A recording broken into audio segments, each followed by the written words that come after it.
Esse é o trabalho do grupo L, e no caso a gente pegou a tarefa 3, que é a de listar todos os caminhos possíveis de se mover uma grade M por N só andando para a direita e para baixo, ou seja, saindo do canto superior esquerdo para chegar no canto inferior direito. Primeiramente foi declarada a função gera sequência, que é como se fosse a main do nosso programa.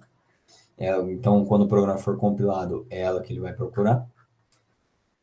Em seguida, para a gente ter uma resolução mais completa do problema, a gente quis mostrar o número total de possibilidades de se andar na grade. Então, para isso, primeiro de tudo, a gente definiu uma função de fatorial.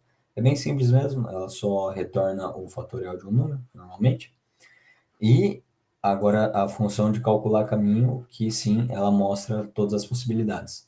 Ela faz uma combinação com o número de colunas e linhas, para assim ela gera um número que é o total de possibilidades que se tem de se mover dessa maneira na grade.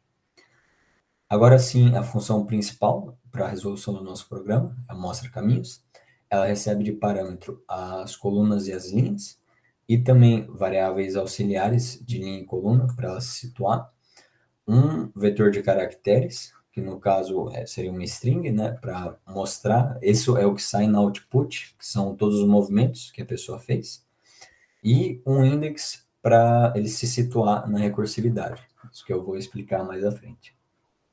Primeiro de tudo, o que o programa faz quando ele é chamado, ele verifica se ele não está na última casinha da grade, ou seja, se ele não está na última linha e na última coluna.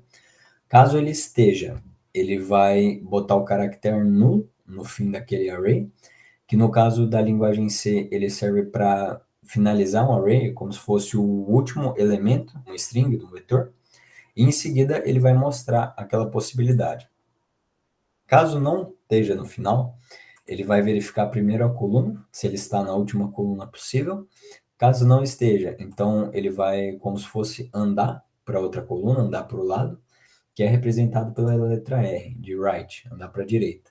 Em seguida, ele vai chamar a função novamente, de maneira recursiva, só que agora com uma coluna a mais, e um índice a mais também, para ele situar que aquela coluna já foi. Ele fez o movimento, ele deu um passo. Em seguida, ele verifica a linha, segue a mesma lógica da coluna. Caso não esteja na última linha, ele anda para baixo, ou seja, down. E ele chama novamente a função, só que com uma unidade adicionada na linha e no índice. Agora, por fim, a gera sequência, que seria nosso main. Então, ela recebe um vetor de elementos, que seria uma string no terminal. O mn são as linhas e as colunas, e ele transforma isso de string para um int, um long int. E aqui ele chama a função mostra caminhos, que mostra todas as possibilidades até o programa encerrar. E por fim, o que a gente tinha comentado anteriormente, ele calcula o número total de caminhos possíveis dentro da grade, todas as possibilidades.